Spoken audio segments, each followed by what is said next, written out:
اعوذ باللہ السمیع العلیم من الشیطان الرجیم رب اشرح لی صدری ویسر لی امری واحلل عقدۃ من لسانی یفقہوا قولی۔ احباب گرامی، سامعین و سامعات، اسلام کا پانچواں عظیم الشان رکن، جس ایک رکن میں ساری عبادتیں جمع ہو جاتی ہیں، اور اس کو جامع العبادات بھی کہا جاتا ہے، کیونکہ اس کے قدم قدم پہ اللہ کی توحید کا ذکر، محمد الرسول اللہ علیہ وسلم کی طریقت اور شریعت کا ذکر، اس میں نمازیں بھی ہیں، اس میں روزے بھی ہیں، اور اس کے اندر صدقہ، مال، پیسہ، مالی عبادت بھی ہے، اور بذات خود اس کا ہر سٹیپ، ہر قدم وہ حج بنتا ہے۔ اللہ تعالیٰ نے اسے فرض قرار دیا۔ ارشاد باری تعالیٰ ہے وَلِلَّهِ عَلَى النَّاسِ حِجُّ الْبَيْتِ مَنِ اسْتَطَاعَ إِلَيْهِ سَبِيلًا۔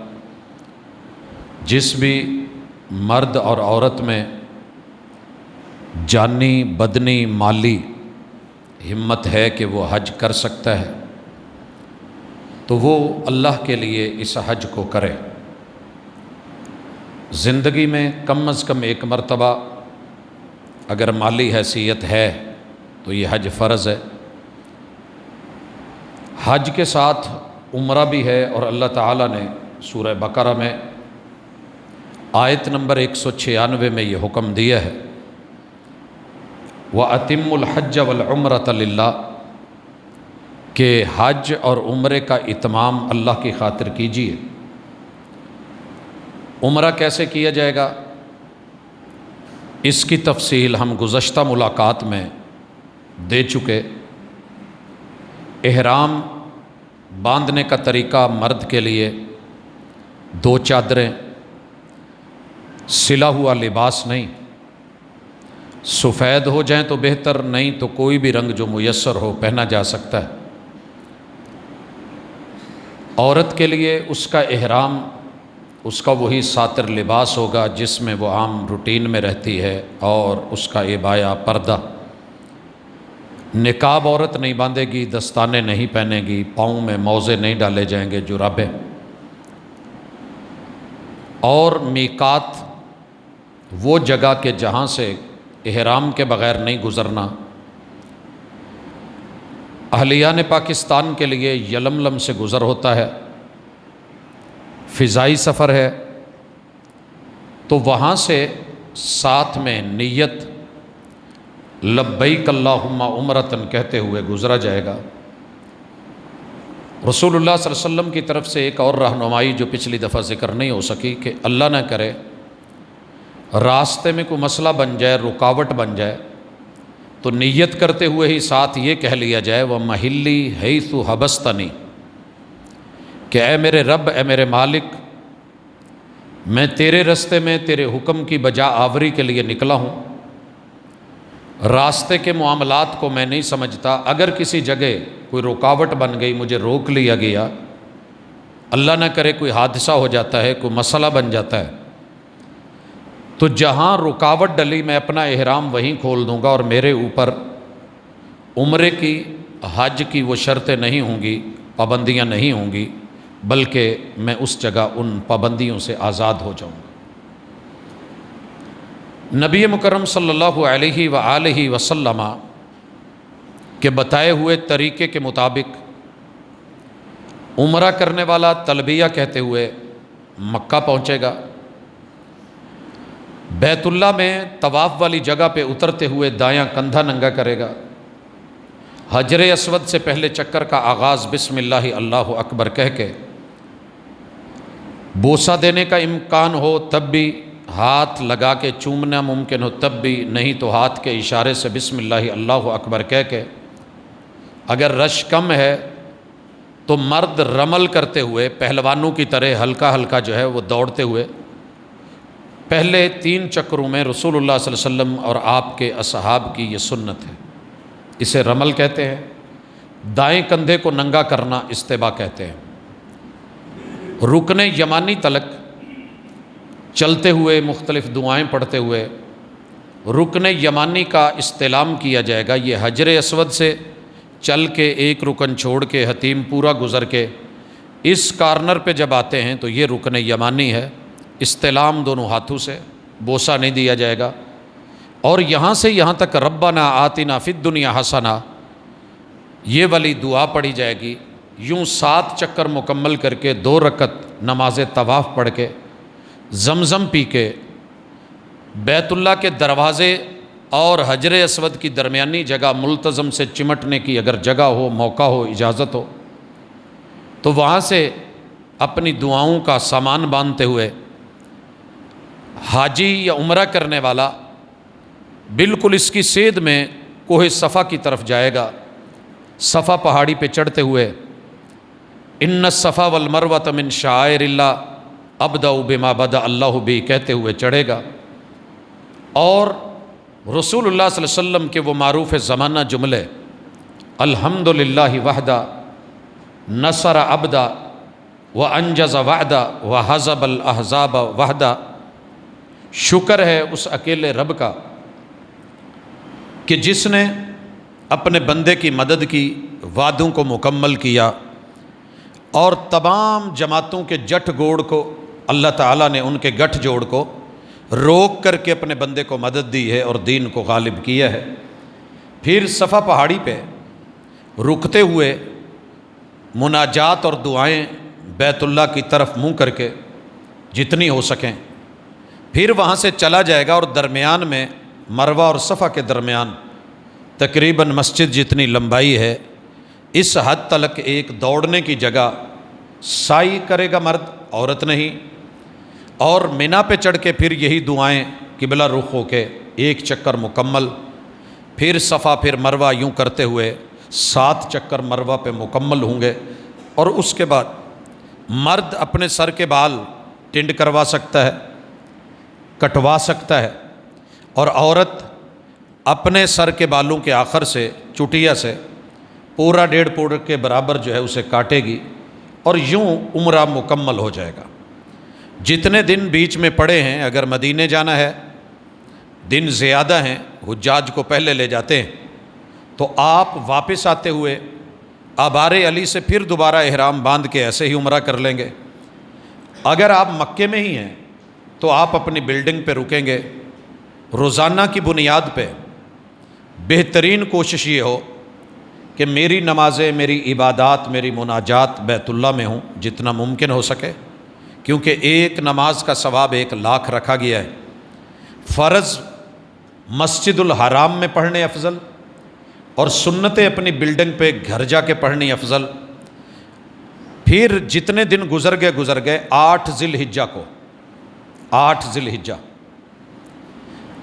اس کو آپ نے صبح سورج نکلنے کے بعد احرام باندھ کے، اس دن کا ایک خاص نام ہے شریعت میں یوم الترویہ۔ اس میں جیسے آج کل گاڑیاں تیل ڈال کے تیار کی جاتی ہیں، تو پہلے جانوروں کو کھانا کھلا کے، چارہ چرا کے، پانی شانی پلا کے آنے والے 3 دن کے لگاتار سفروں کے لیے تیار کیا جاتا تھا۔ تو یہ تیاری کا دن احرام باندھا جائے گا اپنی بلڈنگ سے، سنت ہے رسول اللہ صلی اللہ علیہ وسلم کی، جہاں آپ ٹھہرے ہوئے ہیں، جس جگہ بھی آپ کی رہائش ہے، اپنی بلڈنگ سے نہا دھو کے، صاف ستھرے ہو کے، بدن کو خوشبو لگا کے آپ اسی طریقے سے نیت کریں گے۔ اب احرام باندھ کے تنعیم جانے کی ضرورت نہیں، لوگ جاتے ہیں مسجد عائشہ، کچھ لوگ بیت اللہ میں آ کے احرام باندھتے ہیں، تکلف ہے۔ جس پیغمبر کو اس بیت اللہ سے پیار تھا انہوں نے اپنا احرام ایسے نہیں باندھا۔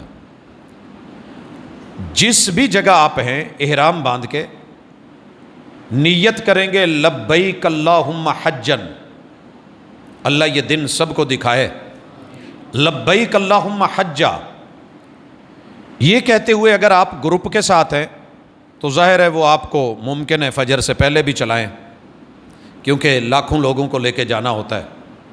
مسنون طریقہ اگر آپ اکیلے ہیں، اور حج کا ویسے مزہ بھی اکیلے ہی ہے، یہی وجہ ہے کہ پورے حج میں کسی بھی جگہ رسول اللہ صلی اللہ علیہ وسلم نے پورے حاجیوں پہ اکٹھی جماعت فرض نہیں کی ہے۔ اگر آپ کو مسجد میں موقع مل گیا ہے فابہا، نہیں تو جس کو جہاں موقع ملا ہے اپنی اپنی جماعت کروائی جا سکتی ہے۔ بہرحال آپ نے احرام باندھ لیا، نیت کر لی، اپنی بلڈنگ سے آپ روانہ ہو جائیں گے، جون سے بھی راستے آپ کو میسر ہوں، گاڑی کے ذریعے، بس کے ذریعے یا پیدل۔ جو لوگ واقف ہیں وہاں کے وہ جانتے ہیں کہ بیت اللہ سے بالکل سرنگیں ہیں، اور ان کو کراس کرتے دوسری طرف 3 کلومیٹر کے فاصلے پہ مینا ہے۔ 8 تاریخ کو مینا پہنچنا ہے ظہر سے پہلے پہلے۔ وہاں پر 5 نمازیں 8 کا دن، اور جب مغرب ہوگی تو تاریخ بدل جائے گی۔ اسلامی مہینے کی تاریخ مغرب کے ساتھ بدلتی ہے، یعنی 8 تاریخ کی آپ ظہر اور عصر پڑھیں گے 2 نمازیں، 9 تاریخ کی رات والی 2 نمازیں مغرب اور عشاء، اور دن کی فجر، ٹوٹل 5 نمازیں اپنے اپنے وقت میں آپ قصر کریں گے، جمع نہیں، اپنے اپنے وقت میں۔ ہر نماز کے ٹائم میں اذان ہوگی، ہر نماز کے لیے جماعت ہوگی، پڑھی قصر جائے گی اور اپنے اپنے وقت میں پڑھی جائے گی۔ یہاں پہ 3 پہلو ہیں نماز کے۔ کچھ لوگ گروپس کے ساتھ گئے ہوتے ہیں، اپنے اپنے خیموں میں ہوتے ہیں، تو باوضو ہو کے اپنے خیمے میں کسی ایک کو اپنا امام مقرر کر کے آپ اپنے خیمے میں سنت کے مطابق، وہاں بڑی ساری دنیا بولی لگا رہی ہوگی، پوری پڑھو پوری پڑھو۔ آپ حج کرنے گئے ہیں اللہ کے لیے، اور طریقت ہے آپ کے پاس سید الکونین امام الانبیاء محمد الرسول صلی اللہ علیہ وسلم کی۔ ان سے بڑھ کے نہ کوئی شریعت جانتا تھا اور نہ جانتا ہے، نہ ان سے بڑھ کے کسی کا عمل ہے۔ وہ لمبے لمبے قیام کرنے والے، وہ رب کے سامنے مناجات کرنے والے، یہاں چاہتے تو ڈبل بھی کروا دیتے تھے کہ اتنا پیسہ اور اتنا ٹائم نکال کے آئے ہیں تو چلیں ڈبل ہو جائے گی عبادت تو کیا ہے، لیکن نہیں، آپ نے اپنے امتیوں کو ساتھ میں نماز قصر پڑھائی ہے۔ آپ ظہر کی 2 رکعت، عصر کی 2 رکعت، مغرب کی 3 رکعت، عشاء کی 2 رکعت، 1 وتر جب آپ نے صبح تہجد ٹائم اٹھنا ہے تب، یا اگر سونا ہے تو اسی وقت، اور فجر کی 2 سنتیں بھی ساتھ ہیں اور 2 فرض بھی، 4 رکعت یہ آپ نے پڑھنی ہے خیموں میں۔ اگر آپ اکیلے ہیں، آپ کے ساتھ کوئی اور نہیں ہے، تو بڑی جگہ ہوتی ہیں وہاں پہ کہیں بھی مل جائے، لیکن سب سے اہم ترین جگہ وہ مسجد خیف ہے۔ مینا میں مسجد خیف بہت بڑی مسجد ہے، اور جتنا بھی رش پڑ جائے باہر دروازوں پہ ہوتا ہے، اندر پھر بھی خالی ہوتی ہے۔ 70 انبیاء علیہم السلام نے اس جگہ نماز پڑھی ہے، 70 انبیاء نے مینا میں۔ رسول اللہ صلی اللہ علیہ وسلم کا فرمان ہے۔ تو اللہ اگر آپ کو موقع دے، آپ کے ساتھ فیملی نہیں ہے، اکیلے ہیں، تو کہیں سے بھی مسجد خیف کا پوچھ لیں، مینار اس کے نظر آتے ہیں، وہاں پہنچ جائیں، بہترین ماحول ہے، اور بڑے بڑے شیوخ کے وہاں دروس بھی ہو رہے ہوتے ہیں، محاضرات بھی ہوتے ہیں، افہام و تفہیم بھی چل رہی ہوتی ہے، عبادات اور مناجات کا ایک اچھا ماحول میسر ہوتا ہے۔ یہاں 8 تاریخ ذوالحجہ کی 2 نمازیں، اور 9 ذی الحجہ رات والی 2 نمازیں، اور 9 ذوالحجہ کی جب فجر طلوع ہوگی تو فجر پڑھنے کے بعد آپ نے وہاں سے روانہ ہو جانا ہے۔ لگ بھگ 22 کلومیٹر کے فاصلے پہ مختلف راستے جا رہے ہیں۔ آپ درمیان میں مزدلفہ کو چھوڑ کے کراس کر کے آگے عرفات نکل جائیں گے۔ نبی مکرم صلی اللہ علیہ وسلم عرفات سے پہلے ایک وادی ہے، وادی نمرہ، وہاں خیمے لگا دیے گئے ہیں، آپ رک گئے ہیں، عرفات میں داخل نہیں ہوئے۔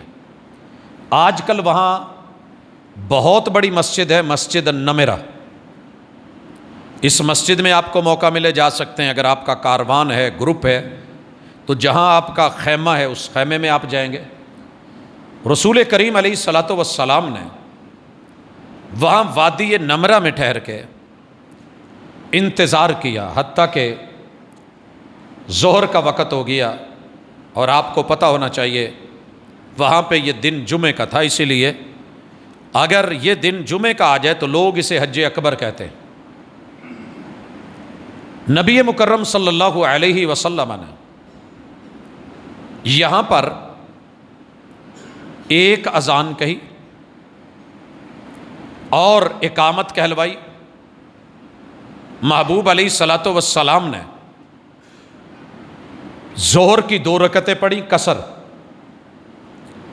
پھر اقامت ہوئی، 2 رکعتیں پڑھی قصر کر کے عصر کی۔ یہاں جمع بھی ہے قصر بھی ہے، دونوں سنت ہے۔ آپ سے لوگ پوچھیں یا روکیں تو اس روکنے والے کا ہاتھ پیچھے کر دیجئے گا، یہ موقع زندگی میں روز روز نہیں آتا، اور یہ سنت قصر کرنے کی اور جمع کرنے کی وادی نمرہ میں ہر وقت میسر نہیں ہوتی۔ پھر یہاں پر یہ بڑی اہم بات ہے کہ رسول اللہ صلی اللہ علیہ وسلم کا جو خطبہ ہے وہ خطبہ حج ہے، اسے خطبہ حجۃ الوداع کہتے ہیں۔ اس خطبے کی ڈیٹیل انشاءاللہ ہم کسی دن لائیں گے۔ پوری دنیا کی سارے چارٹر، اقوام متحدہ کے سارے اصول اور ضابطے، دنیا کی مکمل شریعتیں اکٹھی کر لی جائیں، ویلفیئر سوسائٹیز کے جتنے منشور ہیں وہ جمع کر لیے جائیں، اکیلا خطبہ حج ان سب پہ بھاری ہے، اور بلکہ یہ وہیں سے اٹھائے گئے ہیں جس میں آپ نے آواز لگائی تھی، یا ایھا الناس، لوگو۔ یہاں آپ نے مومن کہہ کے نہیں، لوگو سنو، تم سب مٹی سے ہو، سب آدم کی اولاد ہو، کسی بھی کالے کو گورے پر، گورے کو کالے پر، عربی کو عجمی پر، عجمی کو عربی پر کوئی فوقیت نہیں، الا بالتقوی، سوائے تقوی کے۔ یہ وہ جگہ ہے جہاں پہلی دفعہ میرے محبوب نے سود کی گردن کاٹی تھی، اور کہا کہ آج کے بعد جتنا سودی سسٹم ہے میرے پاؤں کے نیچے، میرے جوتے کے نیچے، اور حجاز کے بہت بڑے مہاجن اور سود پہ پیسہ دینے والے لوگوں کو میرے محبوب کے سگے چچا جناب عباس رضی اللہ تعالیٰ عنہ کے بارے میں آپ نے اعلان کیا، آج میں اپنے چچا کا سارا سود ختم کر رہا ہوں۔ یہ ہے وہ حجۃ الوداع۔ اگر تم توبہ کر رہے ہو راس المال ملے گا، اس سے بڑھ کے کچھ نہیں۔ یہی وہ جگہ تھی جہاں عورتوں کے حقوق پہ آپ نے بڑی تفصیلی توجہ دی۔ یہی وہ جگہ تھی اور یہی وہ خطبہ تھا جہاں انسانیت کو انسانیت سکھائی گئی۔ ایک نہیں، 2 نہیں، 1.25 لاکھ صحابہ رضوان اللہ اجمعین، اہل بیت کے افراد، ان کی 2.5 لاکھ آنکھیں اس کو لائیو کوریج دے رہی تھی۔ ایک ایک پل، ایک ایک ادا، ایک ایک لفظ، ایک ایک جملہ سنا گیا، سمجھا گیا، پرکھا گیا، یاد کیا گیا، لکھا گیا اور امت تک پہنچایا گیا۔ یہاں آپ نے خطبہ دیا، اور اس کے بعد اپنی اونٹنی پہ سوار ہو کے جبل الرحمہ کے پاس، جس پہاڑ کے بارے میں مشہور ہے، اوپر مینار بنا ہوا ہے کہ آدم علیہ السلام کی توبہ یہاں قبول ہوئی تھی۔ اس کی کوئی حقیقت نہیں ہے، ہمارے پاس اس کا کوئی تاریخی تحقیقی صحیح اسناد کے ساتھ کوئی دستاویزی ثبوت نہیں ہے۔ مشہور باتوں میں سے ایک بات ہے، لوگ پہاڑ پہ چڑھ جاتے ہیں، وہاں بھی میں نے کئی لوگوں کو دیکھا ہے چکر کاٹ رہے ہیں اور طواف کر رہے ہیں، ہمیں کوئی جگہ ملے صحیح۔ رسول اللہ صلی اللہ علیہ وسلم جبل رحمہ پہ نہیں چڑھے، اس کے قریب کھڑے ہوئے ہیں، اونٹنی پہ ہیں، قبلہ رخ ہو گئے، اور آپ نے اس خطبے میں پوچھا تھا، الا هل بلغت، لوگوں دین کے جو مسائل اور احکام میرے پہ اترے میں نے پہنچائے؟ جواب آیا جی۔ آپ نے قوم کو اور رب کو گواہ بنا کے کہا، اللہ گواہ ہو جائیے میں نے اپنی ذمہ داری نبھا دی ہے۔ اس کے بعد کوئی آیت احکام کی نہیں اتری، کوئی احکام کی آیت نہیں اتری۔ ویسے تو آیات اتری ہیں، پوری سورت اتری ہے، مگر احکام کی کوئی آیت نہیں ہے۔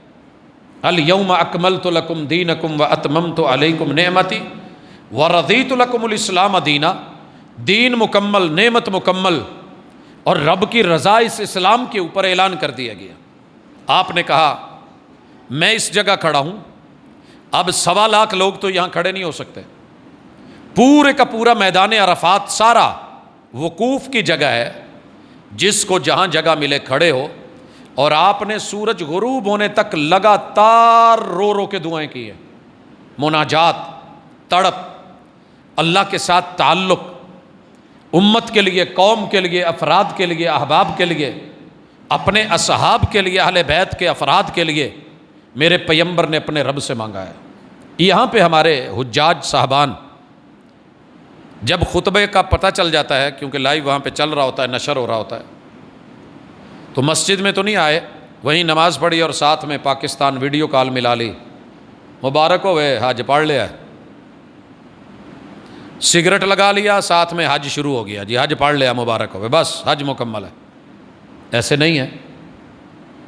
اگر کوئی شخص ابھی تک نہیں پہنچا، یعنی کہ 8 کو بھی نہیں آیا، 9 کی رات کو مینا میں نہیں آ سکا، 10 تاریخ ابھی چڑھی نہیں ہے، 9 کا دن ہے، عرفات میں ہے، آپ سورج غروب ہونے سے 5 منٹ پہلے بھی وہاں پہنچ گئے ہیں اور ایک پل کا بھی آپ نے وہاں وقوف کر لیا ہے، تو آپ کو حج مل جائے گا۔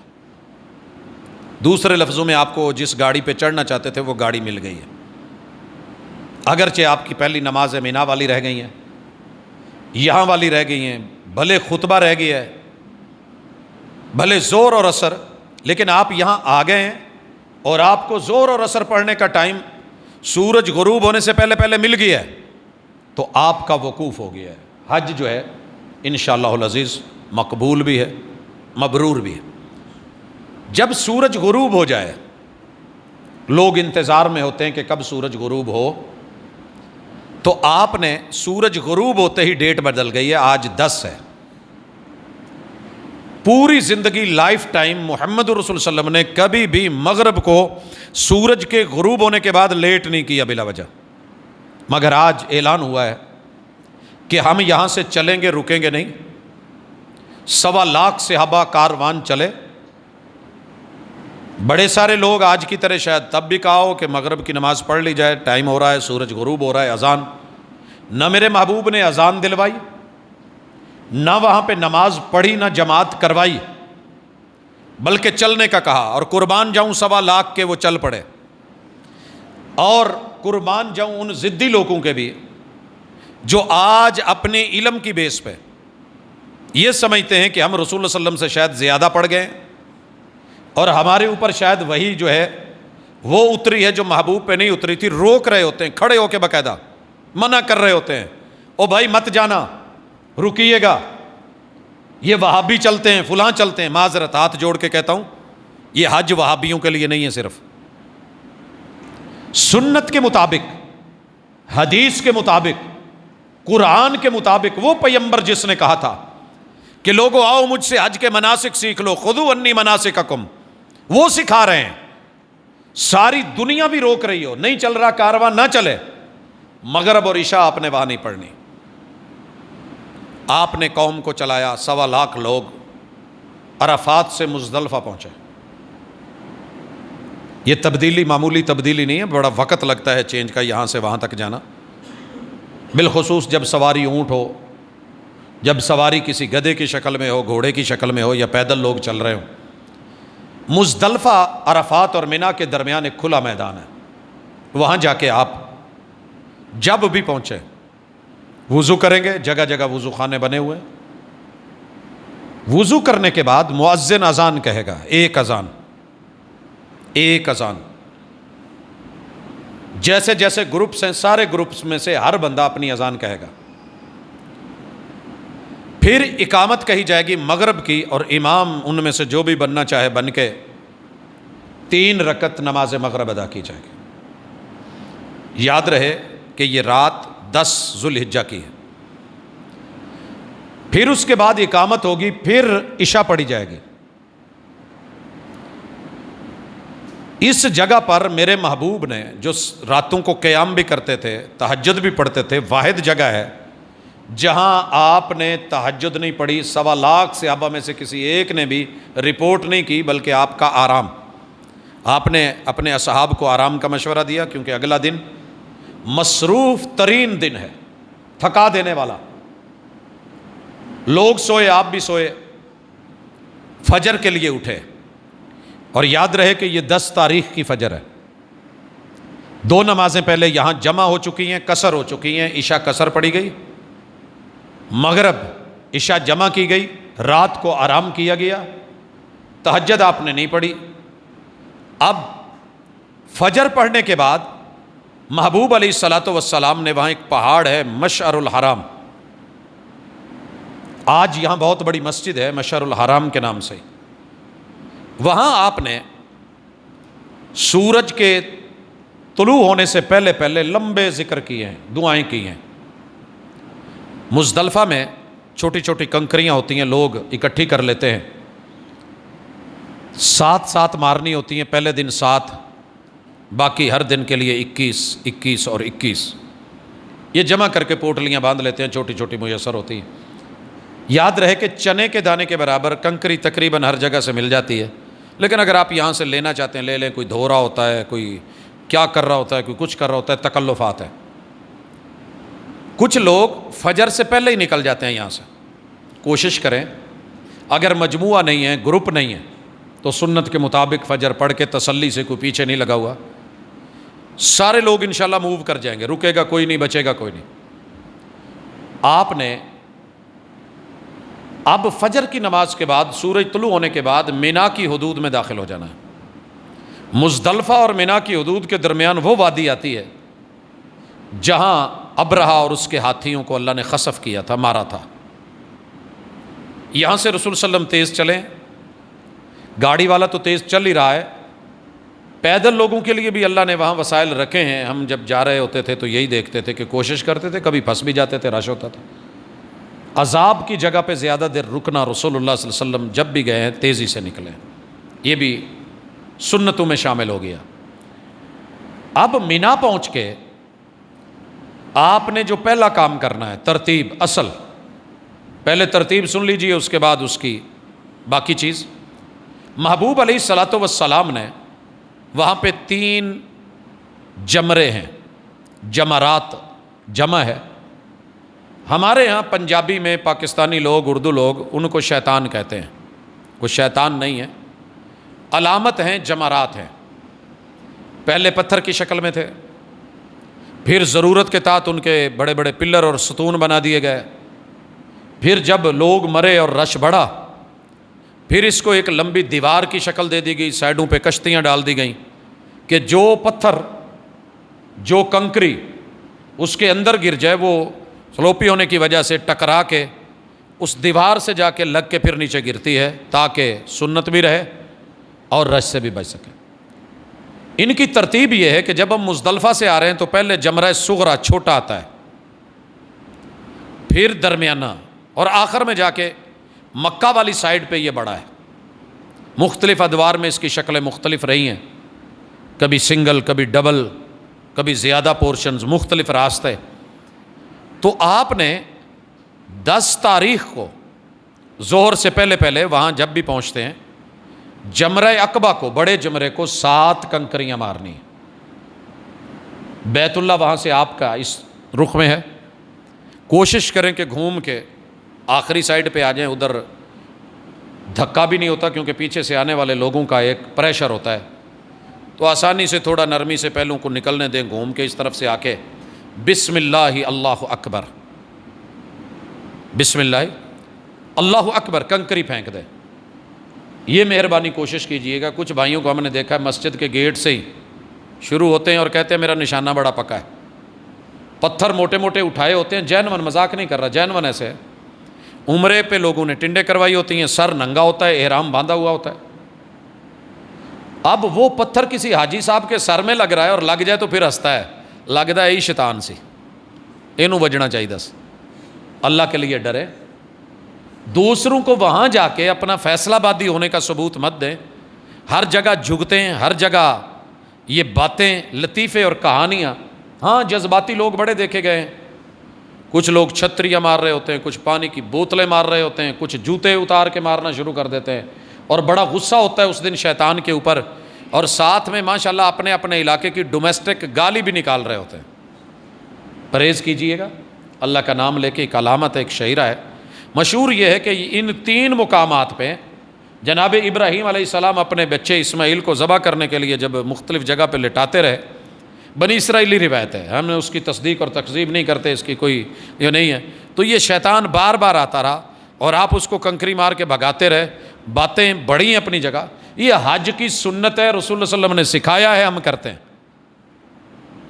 جسٹ 7 کنکریاں مارنے کے بعد دوسرا کام ترتیب میں آپ نے قربانی کرنی ہے۔ رسول اللہ صلی اللہ علیہ وسلم نے 63 اونٹ نہر کیے تھے کنکریاں مارنے کے بعد، اور باقی 100 میں سے جناب علی المرتضیٰ کی ڈیوٹی لگائی، ان کو نہر کیجئے، نہر ہو گئے، ان کی کھالیں جو ہیں وہ مسکینوں کو دے دیجئے اور گوشت بنائیے۔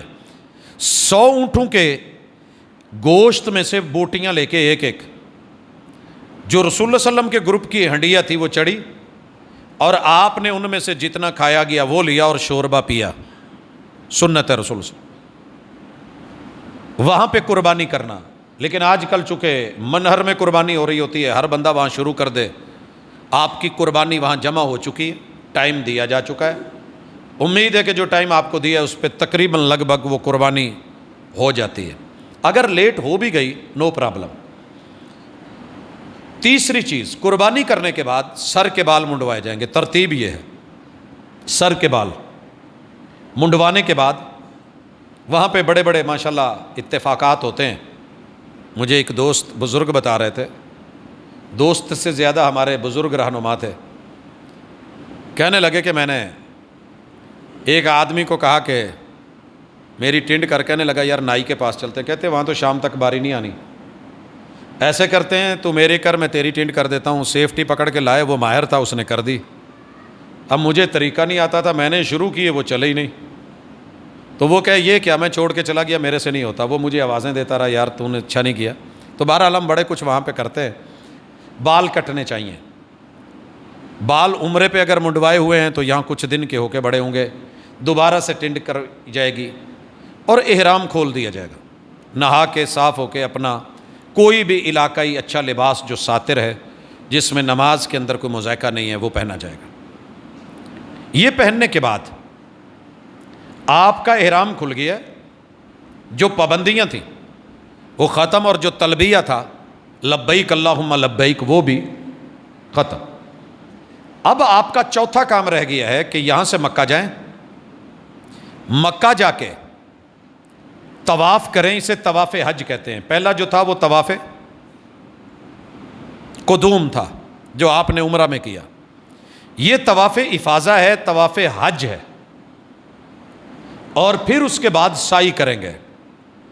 جب بھی مکمل ہو آپ رات آ کے دوبارہ مینا میں رکیں گے، مبیت جو ہے، یاد رہے یہ تاریخ کون سی ہے، مغرب سے پہلے پہلے 10 ہے اور مغرب کے بعد 11 ہو چکی ہے، آپ نے مینا میں آنا ہے، رات وہیں پہ رکنا ہے، اور نمازوں کو اپنے اپنے ٹائم پہ قصر کر کے پڑھنا ہے، نمازوں کو اپنے اپنے ٹائم پہ، مینا میں ساری نمازیں اپنے اپنے ٹائم پہ ہیں، جمع نہیں ہیں، قصر کریں گے۔ اگلے دن زوال سے پہلے، ظہر سے پہلے اگر آپ کو ٹائم ملتا ہے آپ ویٹ کریں گے، سنت کے مطابق پہلے چھوٹے جمرے کو 7، پھر درمیانے کو 7، پھر بڑے کو 7 کنکریاں ماریں گے، اور یہی باقی دنوں کے کام ہیں۔ اس کے بعد نمازیں مینا میں، اور اگلے دن پھر 3 جمروں کو کنکریاں، 12 کو آپ کنکریاں مار کے جا سکتے ہیں اگر آپ کو کوئی جلدی ہے، کوئی مسئلہ ہے، دل نہیں کر رہا، دل بھر گیا ہے، کوئی کام ہے تو آپ جا سکتے ہیں۔ رسول اللہ صلی اللہ علیہ وسلم رکے تھے، 13 تاریخ کو بھی آپ نے کنکریاں ماری، اور کنکریاں مارنے کے بعد پھر آپ وہاں سے مینا سے چل پڑے تھے۔ اب آخری کام جو ہے وہ ہے طواف الوداع۔ جب بھی آپ مکہ سے نکلیں تو آپ کا آخری کام طواف الوداع ہو، آپ کا حج جو ہے وہ مکمل ہو چکا ہے، ترتیب یہ تھی۔ اب 1 منٹ کے لیے 10 تاریخ کو دوبارہ واپس آ جائیے مینا میں۔ ہمارے ہاں یہاں فجر کے وقت مینا میں داخل ہوتے ہی کچھ حاجی صاحبان دوڑ رہے ہوتے ہیں، اوے نسو نسو. تو ہم نے پوچھا کیا ہے؟ وہ یار عید نہیں پڑھنی آج، 10 ذوالحجہ ہے عید. اب وہاں سے مزدلفہ سے اچھا خاصا سفر ہے. پتہ ہونا چاہیے کہ رسول اللہ صلی اللہ علیہ وسلم نے جنہوں نے عید کی جماعت سکھائی تھی، جنہوں نے نماز کہی تھی، جنہوں نے فرض قرار دی تھی، جنہوں نے میدان میں نکل کے خود جماعتیں کروائیں، اور جس محبوب نے کہا تھا کہ جس عورت نے پڑھنی ہے وہ بھی جائے، جس نے نہیں پڑھنی وہ بھی گھر نہیں رہے. آج تو 1.25 لاکھ تھے، آپ لے کے چلتے چلو وہاں پڑھ لیتے ہیں یا یہی مینا میں پڑھ لیتے ہیں. نہ آپ مکے گئے، نہ آپ نے مینا میں جماعت کروائی. حاجی کے اوپر عید الاضحیٰ نہیں ہے. بڑے سارے دوست آپ کو لے کے اور پھر آ کے بتاتے ہیں اللہ دا شکر ہے مینوں رب نے اتنے عید پڑھن دا بھی موقع بیت اللہ دیتا. اور انہی دنوں میں بیت اللہ کا طواف جو ہے اوپر غلاف بدلا جا رہا ہوتا ہے 9 کو. لوگ حج چھوڑ کے وہ دیکھنے پہنچے ہوئے ہوتے ہیں. یہ کام آپ نہیں کریں گے، ہونے دیں. مکہ والے عید پڑھیں گے، جو لوکل لوگ ہیں جو حج نہیں کر رہے وہ عید میں شامل ہوں گے، آپ نہیں. آپ کے یہ کام ہے. اگلا میٹر، آپ کو کنکریاں مارنے کا موقع نہیں ملا تو کیا پہلے قربانی کی جا سکتی ہے؟ جی اگر آپ کی قربانی پہلے ہو گئی ہے، افعل ولا حرج. رسول اللہ صلی اللہ علیہ وسلم سے 10 تاریخ کو کئی سارے لوگوں نے مختلف جہتیں بیان کی. ایک نے کہا کہ محبوب علیہ الصلوۃ والسلام میں نے کنکریاں تو مار لی ہیں، رمی جمار کر لیا ہے، اس کے بعد قربانی نہیں کر سکا، میں نے بال کٹوا لیے. آپ نے کہا افعل ولا حرج، کوئی بات نہیں. ایک اور آیا، اس نے کہا جی میں نے قربانی پہلے کر لی ہے. کہا افعل ولا حرج، کوئی مسئلہ نہیں، میری رمی رہ گئی ہے، افعل ولا حرج، کوئی مسئلہ نہیں. تو اگر اس میں ترتیب آگے پیچھے ہو جائے، ترتیب اصل یہی ہے، پہلے رمی جمار، پتھر مارے جائیں، کنکریاں، پھر قربانی، پھر بال منڈوانا، اور پھر طواف اور سعی.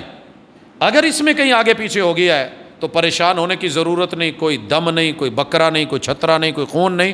وہاں بڑے سارے لوگ ایسے بھی بیٹھے ہوتے ہیں جو قدم قدم پہ آپ کو کہیں گے تینوں تو بکرا دینا پڑا، یہ چھترا، یہ دم دیں. ایسی بات نہیں ہے. اگر آپ کے سر کے بال آپ نے خود نہیں کاٹے، عمرے کے دوران، حج کے دوران، احرام کے دوران گر گئے ہیں، بعض لوگوں کے بال گر جاتے ہیں، کپڑے سے لگ کے ہیں، سونے سے تکیے پہ گر گئے ہیں، کوئی مسئلہ نہیں. احرام کی چادر خراب ہو گئی ہے، آپ دھو سکتے ہیں، چینج کر سکتے ہیں، تبدیل کر سکتے ہیں، اس سے آپ کا عمرہ یا حج پہ کوئی اثر نہیں ہوگا. لباس ہونا چاہیے، بے لباس نہیں ہونا. تو یہ چیزیں کرنے کے بعد آپ کا یہ حج جو ہے الحمدللہ اس میں صرف باقی رہ گیا ہے طواف وداع. اگر آپ کی باری مدینے میں جانے کی بات کی ہے حج کے بعد تو پھر آپ چلے جائیں گے مدینہ، وہاں سے دوبارہ جب واپس لوٹیں گے. اور یاد رہے کہ مدینہ میں حج کا کوئی تعلق نہیں ہے. ویسے ہم گئے ہوتے ہیں، پیسے بھرے ہوتے ہیں، تو ان 3 جگہوں میں سے ایک جگہ ہے جہاں وزٹ کرنا اسلام نے اس کی اجازت دی ہے. رسول اللہ صلی اللہ علیہ وسلم کا اپنا حج مدینے سے آ کے ہوا تھا. حج کا کوئی رکن مدینے میں نہیں ہے. بڑے سارے لوگ ہمارے دوست فیصل آباد سے ڈائریکٹ فلائٹ مانگتے ہیں، مدینے کی مل جائے، اور بڑے فخر سے آ کے کہتے ہیں جی میں تے حج چ ماشاء اللہ پہلے مدینے گیا.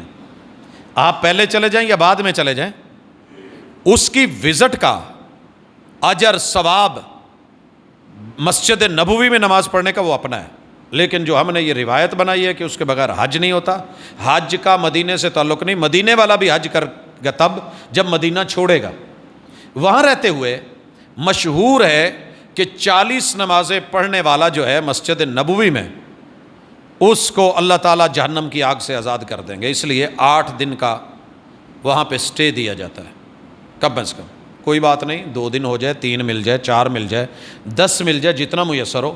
یہ روایت اس طرح کی صحیح نہیں ہے. صحیح روایت یہ ہے جو تکبیر اولیٰ کے ساتھ 40 نمازیں پوری کر لیتا ہے، اللہ تعالیٰ اس کے کھاتے میں لکھ دیتے ہیں کہ یہ بندہ جہنم کی آگ سے آزاد ہے. مسجد نبوی میں نماز پڑھنے کا ثواب مشہور یہ ہے کہ 50,000. یہ روایت درست نہیں ہے. جو روایت درست تھی بیت اللہ والی 1 لاکھ کی، مسجد حرام کی، ہم اس میں ایک بھی پوائنٹ کم نہیں کر سکتے. صحیح ملی ہے 1 لاکھ ہے، 1 لاکھ ہے. مسجد نبوی والی روایت 50,000 والی صحیح ہوتی تو ہمیں کون سا حرج تھا، ہم نے بھی تو لینا ہے نا. لیکن رسول اللہ صلی اللہ علیہ وسلم سے جو فرمان ملا اور صحیح ملا، اور مسجد نبوی میں باقاعدہ لکھا ہوا ہے روضے کے آس پاس اور آپ کے ممبر کے پاس کہ میری اس مسجد میں نماز پڑھنے کا ثواب جو 1000 نماز کے برابر ہے. اور یہ روایت صحیح ہے, اور یہ 1000 بھی کافی ہے, یہ 1000 بھی کافی ہے. تو یہ موٹے موٹے معاملات تھے حج کے اور عمرے کے. باقی کچھ احکام کتاب اللہ سے تھوڑے سے سن لیجئے. اللہ تعالیٰ فرماتے ہیں وَأَتِمُّ الْحَجَّ وَالْعُمْرَةَ لِلَّهِ, حج اور عمرے کو اللہ کے لیے مکمل کرو. فَإِنْ أُحْصِرْتُمْ فَمَا اسْتَيْسَرَ مِنَ الْهَدْيِ, اگر آپ نے نیت کرتے ہوئے یہ نیت نہیں کی کیا کہ اگر میں رستے میں روک دیا گیا تو میں احرام کھول دوں گا, تو پھر آپ وہاں کوئی دم دے دیں, قربانی دے دیں جہاں بھی روکے. جیسے حدیبیہ میں رسول صلی اللہ علیہ وسلم کو روکا گیا تو جتنے جانور تھے آپ نے وہیں قربانی کر دی تھی. وَلَا تَحْلِقُوا رُؤُوسَكُمْ حَتَّى يَبْلُغَ الْهَدْيُ مَحِلَّهُ, اگر آپ نے قربانی روانہ کی ہوئی ہے اور آپ راستے میں رک گئے ہیں. پہلے طریقہ یہ ہوتا تھا کہ ریوڑ کارگو کی شکل میں تیار کر کے کچھ لوگوں کے ساتھ بھیج دیے جاتے تھے کہ آپ ان کو لے کے چلیں, اور ان کے گلے میں باقاعدہ دھاگے باندھ کے کچھ نہ کچھ کہ پتہ چل جائے کہ یہ جانور قربانی کا ہے. کوئی علامتی نشان پہنا دیا جاتا تھا, قلائد, وہ گلے میں ڈال دیے جاتے, یا اس میں کوئی چیز ساتھ لٹکا دی جاتی, اور ان کے تھوڑا سا کٹ لگا کے ان کا خون ان کے جسم پہ, تاکہ پتہ چلے کہ یہ نشانی ہے. یہ جانور جب تک وہاں نہ پہنچ جائیں اور مکہ میں ان کی قربانی نہ ہو جائے, آپ رستے میں کسی مجبوری کے تحت رک گئے ہیں, تو جب تک آپ کو خبر نہیں ملتی کہ وہ جانور پہنچ گئے ہیں, آپ اپنے بال نہیں منڈوائیں گے. اس کے بعد آپ یہ کریں فَمَنْ كَانَ مِنْكُمْ مَرِيضًا أَوْ بِهِ أَذًى مِنْ رَأْسِهِ, اگر کوئی بندہ مریض ہو جاتا ہے یا سر میں جوئیں پڑ جاتی ہیں, تکلیف ہو جاتی ہے, فَفِدْيَةٌ مِّن صِيَامٍ, تو یہ بندہ روزوں کے ساتھ فدیہ دے سکتا ہے, او صدقہ, یا کوئی اور صدقہ بھی دے سکتا ہے, او نسک, یا دم دے کے قربانی دے سکتا ہے. فَإِذَا أَمِنْتُمْ, جب تم اس تکلیف سے, اس بیماری سے, یا اس حالت جنگ راستے میں حالات خراب ہو جاتے ہیں یا حادثاتی کیفیت سے نکل آؤ, فَمَنْ تَمَتَّعَ بِالْعُمْرَةِ إِلَى الْحَجِّ, اگر آپ پھر پہنچ گئے اور عمرہ ہو گیا ہے, اور باقی دن اگر آپ درمیان میں وقفہ لینا چاہتے ہیں, حج تمتع کرنا چاہتے ہیں, تو آپ کو اس کی اجازت ہے. فَمَسْتَيْسَرَ مِنَ الْهَدْيِ, لیکن یہ بندہ قربانی دے گا, اس لیے حج تمتع والے پر بھی قربانی ہے اور حج قران والے پر بھی قربانی ہے. فَمَن لَمْ يَجِدْ فَصِيَامُ ثَلَاثَةِ أَيَّامٍ, قربان جاؤں اللہ پہ کہ اگر آپ کے پاس قربانی کے پیسے نہیں بچے, جانور نہیں ہیں, تو آپ کیا کریں, حج کے دنوں میں سے کسی دن 3 دن روزہ رکھ لیں جب آسانی ہو. وَسَبْعَةٍ إِذَا رَجَعْتُمْ, اور 7 روزے اپنے ملک میں آ کے رکھ لینا, 7 روزے واپس آ کے رکھ لینا, آپ کو قربانی کا ثواب مل جائے گا. تِلْكَ عَشَرَةٌ کاملہ, یہ 10 روزے ہیں پورے. ذَلِكَ لِمَن لَمْ يَكُنْ أَهْلُهُ حَاضِرِي الْمَسْجِدِ الْحَرَامِ, یہ ان کے لیے نہیں ہے کہ جن کے رشتہ دار یا جن کے اہل خانہ وہ وہیں پہ رہتے ہوں مکہ میں. مکہ والوں کے لیے یہ سہولت نہیں ہے, ان پہ ویسے حج مفرد ہے, وہ آلریڈی وہ کر سکتے ہیں, اس میں ویسے بھی قربانی نہیں ہے. اللہ تعالیٰ فرماتے ہیں واتقوا اللہ, اللہ سے ڈریے, وَاعْلَمُوا, اور جان لو, ان اللہ شدید العقاب. یہاں حیرانگی ہے کہ اللہ تعالیٰ یہاں تقوی کا, ڈرانے کا اور اپنی سخت پکڑ کا کیوں کہہ رہے ہیں, کیونکہ حج کے اندر معاملات ہی کچھ ایسے ہوتے ہیں کہ رب کے علاوہ کوئی نہیں جانتا. اور میں اس کی تھوڑی ڈیٹیل دینا چاہتا ہوں. الحج اشہر معلومات, یہ حج گنتی کے مہینے ہیں, گنتی کے مہینے. فمن فرض فیہن الحج, جو ان میں حج کو اپنے اوپر فرض کر لے, فلا رفث, پہلے نمبر پہ یہ ذہن بنا لیجئے کہ وہ رفث نہیں کرے گا, ولا فسوق, وہ فسق نہیں کرے گا, ولا جدال فی الحج. رفث مرد اور عورت کا باہمی تعلق, فسق چھپ کے گناہ کرنا, اور فجور جو ہیں یہ جیسے فجر ظاہر ہو جاتی ہے اعلانیہ. ولا جدال فی الحج, کسی سے لڑائی بھی نہیں کرنی. اور حج میں عمومی طور پہ یہی 3-4 معاملے ہوتے ہیں. اللہ نے کتاب اللہ میں عام جگہوں کی سزا, جب تک بندہ نیت کرتا ہے اللہ سزا نہیں لکھتے, ارادہ کرتا ہے گناہ نہیں لکھا جاتا جب تک وہ کر نہیں لے, اور اگر نیت کر کے بھی چھوڑ دے تو ثواب ملتا ہے. بیت اللہ میں, حرمین الشریفین میں, آپ اگر کسی جرم کی نیت بھی کرتے ہیں, ارادہ بھی کرتے ہیں, تو اس پہ بھی پکڑ ہے. حرمین کو پاکیزہ رکھا گیا ہے, جانوروں کو نہیں مارا جائے گا, ڈرایا نہیں جائے گا, پتے نہیں توڑے جائیں گے, نقصان نہیں کیا جائے گا، رفث بھی نہیں، لڑائی بھی نہیں، فسوق بھی نہیں، گناہ اور جرم بھی نہیں، اور غلط کاری بھی نہیں، اور اس کے ساتھ کسی کے ساتھ لڑائی بھی نہیں. یہ حج میں ضروری ہے. مگر ہمارے ہاں جب حجر اسود کو چومنا ہوتا ہے، خیر ابھی تو پابندی آگے دیکھیے کیا ہوتا ہے، تو وہاں ایک دوسرے کی چادریں اتار دی جاتی ہیں. پہلے مجھے دو موقع، پہلے دوسرے کو دو. بوسہ تو شاید بندہ دے لیتا ہے لیکن لو لوہان ہو کے نکلتا ہے، سر پھٹے ہوئے ہوتے ہیں. یاد رہے کہ بوسہ دینا سنت ہے، اور کسی کو مارنے سے بچانا، زخمی ہونے سے بچانا، جدال سے بچنا یہ فرض ہے. حرام ہے کہ یہ کام کیا جائے، منع کیا ہے قرآن نے، مگر وہ ہم کر لیتے ہیں ایک سنت کے حصول کے لیے. اسی طرح وہاں پہ ایسے مقام بھی آتے ہیں. میں الفاظ کا پردہ دینا چاہتا ہوں، بات تھوڑی ذرا گہری ہے مگر حقیقت ہے. حج میں ایسے مقام بھی آتے ہیں کہ جہاں مرد اور عورت الگ ہونا بھی چاہیں تو نہیں ہو سکتے، ہونا بھی چاہیں تو نہیں ہو سکتے. آپ کے حفاظتی دائرے اور ساری کوششیں بیکار چلی جاتی ہیں. ایسا مقام بھی آتا ہے کہ آپ کی چھاتی ہے اور آپ کے آگے عورت ہے، اس کی ہڈیاں آپ کی ہڈیوں میں، یا پیچھے آپ کی عورت ہے، آپ آگے ہیں، دائیں بائیں بھی ایسے ہیں، مرد ہیں.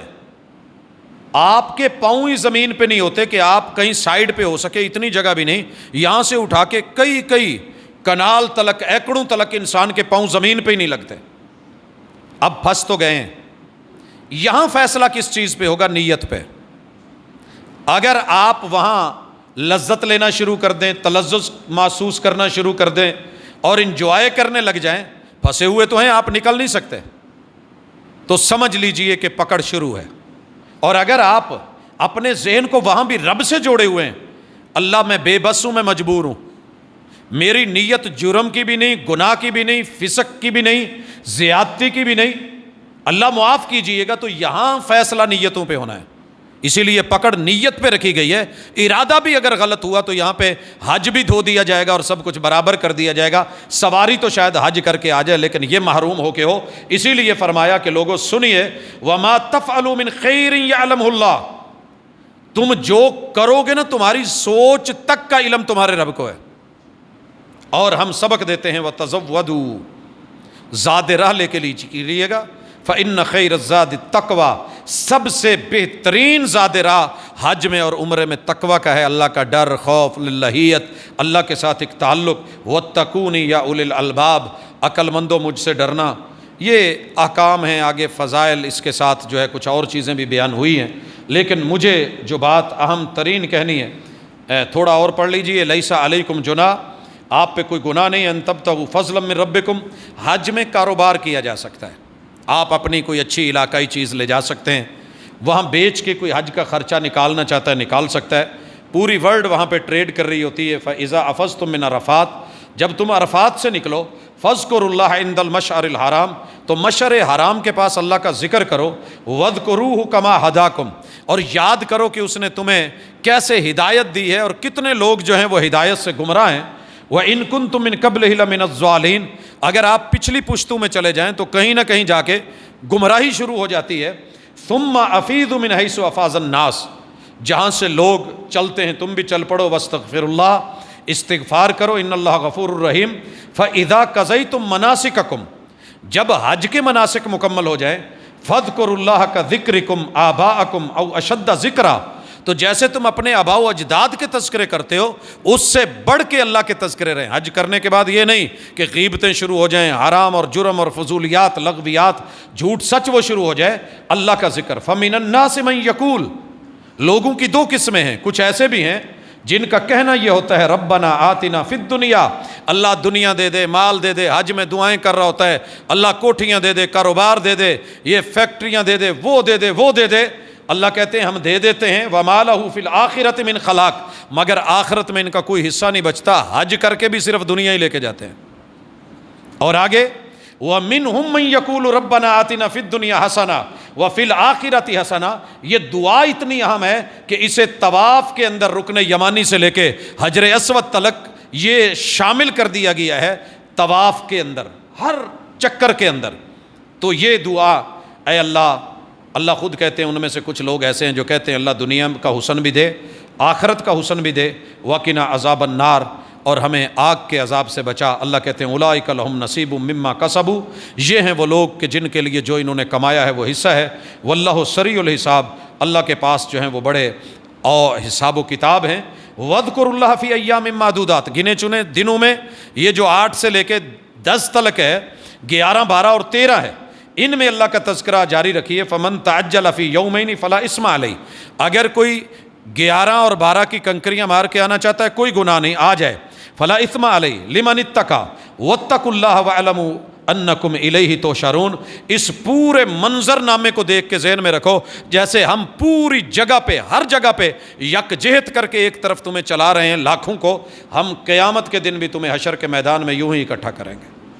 تو حج کے مقاصد میں اللہ کا ذکر، اللہ کا تقوی، ڈر، للہیت، اپنے اندر پرہیزگاری، اور بالخصوص قیامت کا وہ معاشر کے میدان کا منظر دیکھنا کہ نفسا نفسی کا عالم ہے، ہر بندہ جو اپنے حالات میں، اور 2 چادریں ہیں، اور وہ وقت بھی یاد کرو جب قبروں سے اٹھیں گے اور یہ 2 چادریں بھی نہیں ہوں گی۔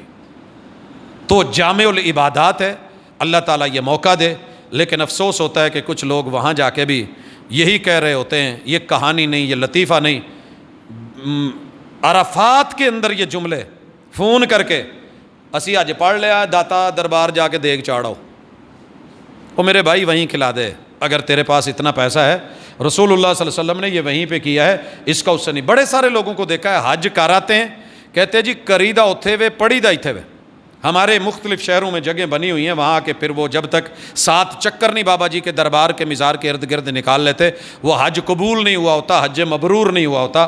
رسول اللہ صلی اللہ علیہ وسلم نے فرمایا جو حج کرتا ہے فسق و فجور نہیں کرتا اور واپس آتا ہے، اللہ اس کا حج مبرور بنا دیتے ہیں، اور یوں بنا دیتے ہیں جیسے ماں کے پیٹ سے آج بالکل گناہوں سے خالی یہ بچہ آیا ہے۔ تو اللہ تعالیٰ ہمیں ان میں سے کر دے۔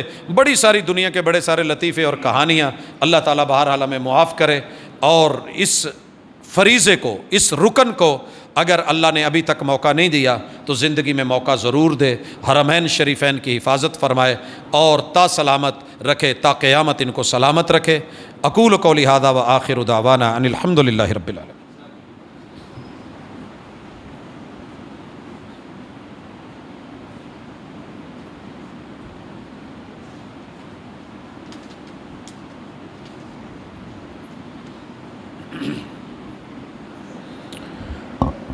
ان الحمد للہ نحمده ونستعینه ونستغفره ونعوذ باللہ من شرور انفسنا ومن سیئات اعمالنا من يهده الله فلا مضل له ومن يضلل فلا هادي له واشهد ان لا اله الا الله وحده لا شريك له واشهد ان محمدا عبده ورسوله۔ احباب گرامی، شریعت من جانب اللہ ہے، اس میں اپنی مرضی سے کمی بیشی نہیں ہوتی۔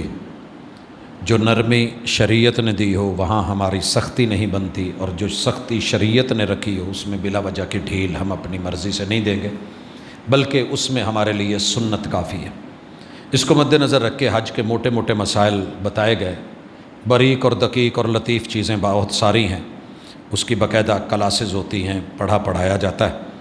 یاد رہے کہ حج کے اندر جتنا مرضی پڑھ لیں کہیں نہ کہیں بندہ غلطی کر جاتا ہے، اور اس غلطی کے معاملات میں اللہ تعالیٰ نے معافی رکھی ہے۔ بڑے بڑے امام جو تھے جنہوں نے کتابیں لکھی تھیں، جن میں ملا علی قاری کے بارے میں یہ مشہور ہے کہ بڑی معروف زمانہ کتاب لکھی، اور بہت بڑے امام گزرے۔ تو جب یہ بیت اللہ میں گئے تو انہوں نے طواف کرتے ہوئے، بیت اللہ کو انسان کی لیفٹ سائڈ پہ ہونا چاہیے، تو وہ رائٹ سائڈ پہ کر کے تو طواف ایسے ہونے کی بجائے وہ ایسے چلنے لگ گئے۔ تو کسی آدمی نے ان سے کہا کہ کاش تو نے فلاں امام کی ملا علی قاری کی کتاب پڑھی ہوتی تو آج یہ غلطی نہ کر رہا ہوتا۔ تو ہنس پڑے، کہنے لگے کہ یار ملا علی قاری تو میں ہی ہوں، لیکن لکھنا اور تھیوری اور پریکٹیکل میں بسا اوقات آگے پیچھے معاملہ ہو جاتا ہے، تو اللہ تعالیٰ معاف کرنے والے ہیں۔ ہمارے ساتھ کافی سارے دوست احباب ہیں جنہوں نے اپنے بچوں کے لیے، ہمارے ایک امام اور قاری ہیں موکل سے، قصور کے علاقے سے، ان کی بچی جل گئی ہے اور انہوں نے دعا کے لیے کہا ہے، اللہ تعالیٰ اس کو صحت کاملہ عاجلہ عطا فرمائے۔ ہمارے پروفیسر صاحب کل پرسوں ہارٹ اٹیک میں اللہ کو پیارے ہو گئے، اللہ تعالیٰ ان کی مغفرت فرمائے، لواحقین کو میرا مالک جو ہے وہ صبر جمیل عطا فرمائے۔ اسی طرح ایک بچے کی صحت کے لیے کہا گیا ہے، والد کا نام جو ہے وہ حمزہ انجم ہے، انہوں نے کہا ہے اللہ تعالیٰ ہمارے اس بچے کو صحت کاملہ عاجلہ عطا فرمائے، دکھیوں کے دکھ دور کرے۔ کافی سارے لوگوں نے اولاد کے لیے کہ اللہ بیٹے اور بیٹی کی نعمت سے نوازے، اللہ تیرے پاس کسی چیز کی کمی نہیں، یہ لوگ تیرے در پہ تجھ سے مانگتے ہیں، اللہ ان کو اولاد نرینہ اولاد صالحہ اللہ وہ عطا فرما۔ اور کافی ساری بہنوں نے یہ بھی لکھا ہے کہ شادی کے حوالے سے عفت کی زندگی گزارنے کے لیے رشتوں کی جو ہے اس وقت وہ جو تھوڑ نظر آتی ہے، رشتوں کی تھوڑ تو نہیں ہے، ہمارے معیار بہت اونچے ہو گئے۔ معذرت کے ساتھ لڑکے ہیں، میرے ادارے بڑے پڑے ہیں، انسٹیٹیوٹ بڑے ہیں، اکیڈمیز میں جدھر دیکھو لڑکے ہی لڑکے ہیں، لیکن جب ماں باپ کو دکھاتے ہیں تو ان کا جواب ہوتا ہے نہیں ساڑھے سٹینڈرڈ دا نہیں، ہمارے معیار کا نہیں، کہیں تعلیم کم ہے، کہیں قد چھوٹا ہے، کہیں جو ہے وہ ناک موٹا ہے، کہیں یہ، تو میرٹ جو ہم نے بنا لی ہیں وہ میرٹ ہم پورے نہیں کر کے دے سکتے۔